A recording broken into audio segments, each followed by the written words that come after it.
for your personal meeting room.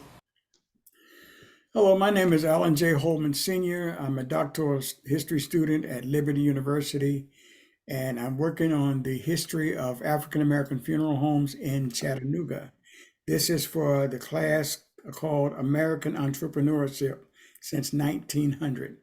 And now I have with me Mr. John Taylor, the proprietor, the owner, the funeral director, the embalmer, all of the above for Taylor Funeral Home here in Chattanooga. We're so glad to have him with us. How you doing, Mr. Taylor? Doing fine. How are you doing, Pastor Holman? I'm good. I'm good. I really thank you for allowing me to interview you for this project.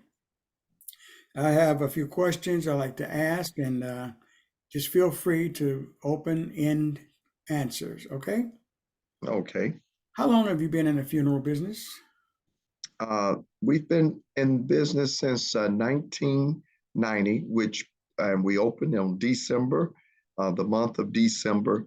And that at this present time, we have been open for about 32 years, going on 33 years in December. Okay. What made you interested in the funeral business, and when did you actually start as a director?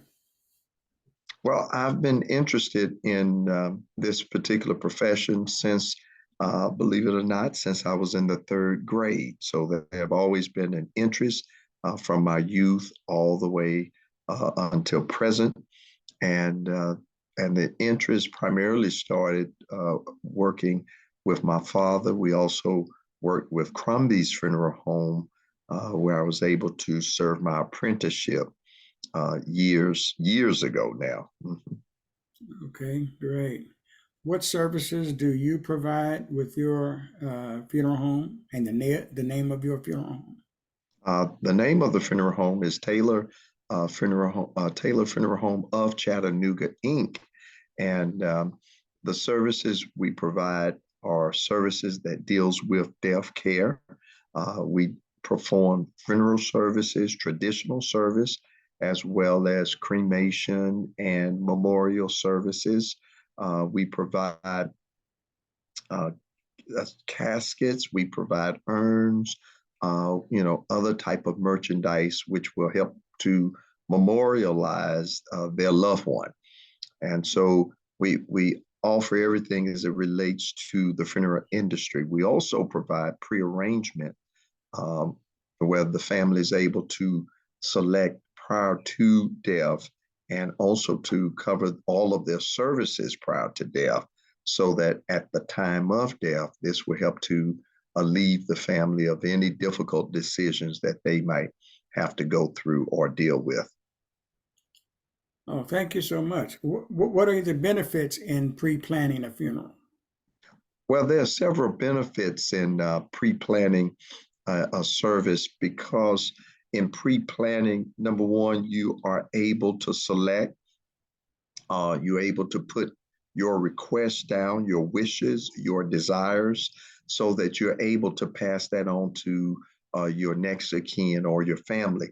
Now, one of the good things about that is because most of the time when death occurs, most families will have to, if they have not spoken or talked about uh, pre-planning or their wishes, then most families then will just assume and try to come up with what they think their loved one would like to do. But pre-planning really eliminates all of that, and it makes it so convenient because your wishes are placed down, and the family is able to carry them completely out. When I think about the benefits of pre-planning, I think of my father who pre-planned his service. And when he passed, it was convenient. Everything was there, the type of casket.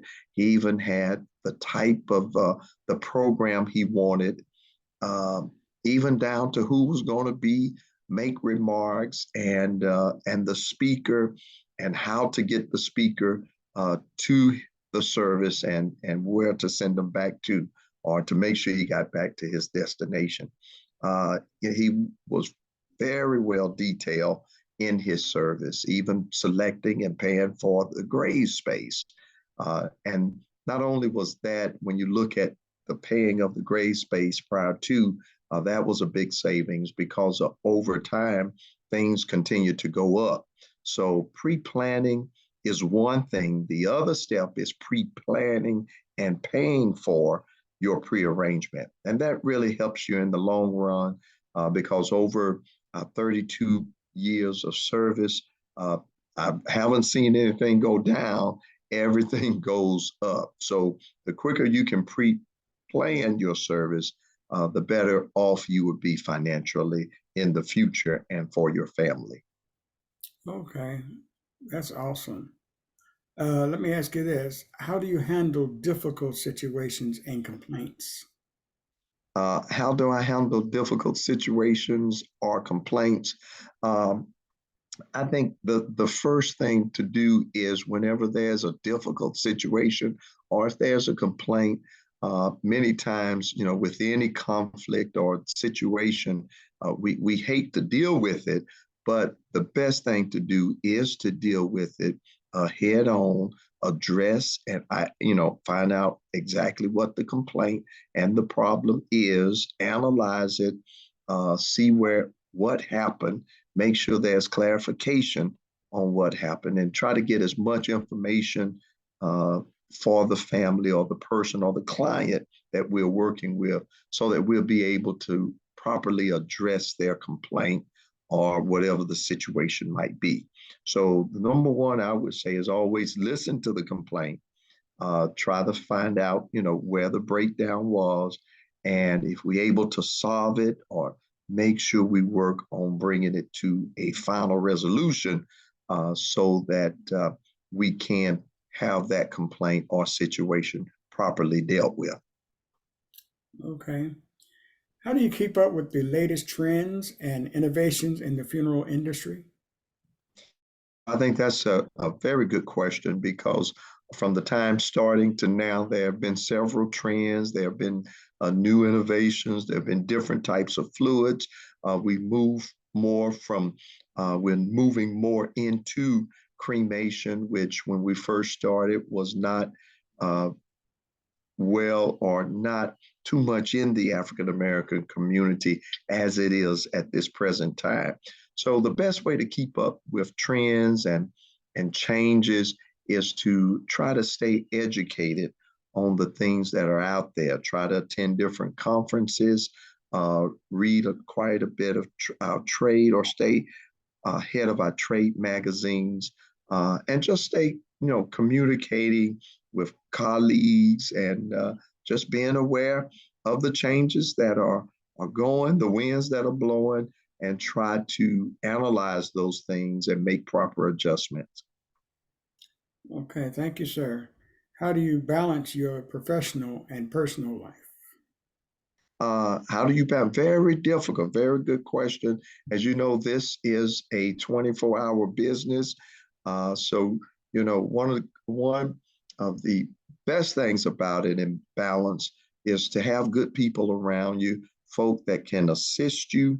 I would say starting off, I basically had to do everything and starting off, whatever it was, if it was cleaning the building, cutting the grass, just whatever we had to do, and it was so it was really hands on from A to Z, and as you continue to establish yourself, we some of those responsibilities you are able to pass out over and to assist you, get people to assist you. So one of the best ways to uh, handle that or to balance that is to bring in people that are qualified who can help us in different areas. We're still, making adjustments. We still have some ways to go, but comparing to where we are and where we were, we're heading in the right direction. So you balance that. It's very delicate. You do miss a lot of family time. We tried to, but my wife and I, we tried to work and balance things off where maybe I was at the office or she was there while we try to balance it out so that one of us would be able to attend different functions and to be there. So it's a difficult act to do, but we try to do the best we can in that particular area. Understood. Thank you so much. It is understood that African American funeral homes in Chattanooga have a great working relationship and not as rivals. However, being a business, how does your establishment differ from the others? And do you have a particular motto or mission statement? Well, I think our main statement, which I think you're well aware of it, is simply we're caring enough to give our very best, and that is our motto. That is um, what we strive for. And I want to just thank one of our employees, Brother Bobby Smith, who really stresses that and keep it before us at all time that this is our motto or our mission statement that we have to care. And even though we might be in this business of death care, we are never immune or separated from death because when it comes into our family, we are affected and we need those who are professional, our friends, our colleagues to help guide us through those difficult times as well. So so when we look at that, we strive to have and to give that particular service that is we are just have a caring attitude. It's just not we're serving a family. That family is just like our family, and we want to treat our families with the very best care as if that's our loved one as well. And I think when you bring that compassion into uh, the mix and let that guide and direct your mission, it really helps you to serve and to serve others well. Okay. What would you advise an apprentice desiring to become a licensed director or embalmer? Um, I would advise an apprentice who have the desire is I like to share with them what was shared with me. Number one, try to work at a establishment, uh, and that might even be working free at no charge, no cost. Because if you, the first thing you need to do is to make sure this is what you want to be or to do in life. Nothing is worse, and we've had several. We've encouraged them. They've gone off to school, and after they have finished, they ended up in another profession. Work in it. Uh, I would advise them to research. A lot of times, people see the big limos and they feel like there's oh, I'm going to be making a ton of money, but we have to remind everyone not only is there costs associated, they look at the price of a service, but don't forget that all that is not coming to you. There's a casket cost, there's cemetery costs, there are expenses. So you need to look at all that, take all of that into consideration before going in, and make sure this is what you want to do. Okay. A couple more questions. How do you propose the business to carry on if a family member or descendant choose not to do so? Well, one thing that I will say, I'm very grateful that after attending a one of our seminars and convention, is to see that the number of young people who are now coming into this profession are not only males, but we also have females who are interested in this profession, and they are doing a good job. We're very proud and honored. I have two sons, and both of them have now finished and graduated from mortuary schools. They have also passed their national boards as well as their state boards. and they're doing an outstanding job. So hopefully, in perpetuating and looking hours at succession planning, the future looks bright. And when I look at our young people, we do see great potential from the youth that are coming up in this industry. Okay. Um, Finally, there have been several African American funeral homes established in Chattanooga that did not survive. Without calling names, can you tell what may have led to their demise and how is the relationship with the current African American funeral homes getting along? Well, I can't really speak to what led to their demise because a lot of times there are inside things that we might not know about or circumstances that might bring about uh, that uh, but it's like any business, that you really have to just try to be on top, stay aware of different things. As you talked about earlier, how do you stay? Because everything changes, and you really have to. I would encourage people just to continue to stay in the know, in the knowledge, and just to have good people around you. Also have good business practices in your everyday operation. And as I always say, treat people the way you want to be treated would also be a key in this particular area. But when I look at the relationship that we now have with the local, um, our now we don't even call them competitors; they are our colleagues as we serve in this area. That I would say that when we go to conventions, it's really amazing how we see our relationship. We are with travel, we at times be together and associate together and at different places together. And a lot of our colleagues will say, "How y'all get along with each other?" But we have to realize that number one, what is for you and what God has for you is for you, and we are serving a community. We are serving those who have lost loved ones, and that's why we look at it. We look at it as we're simply colleagues and working together to serve people in this geographical area. And I think that's what you always have to look at that your profession in that sense, that we are just simply workers together in this area and that we've been allowed and honored to serve and to work beside one another. Well, thank you, Brother Taylor. I do want to put this on record. I commend you and the other funeral directors in the city. Y'all have a good working relationship.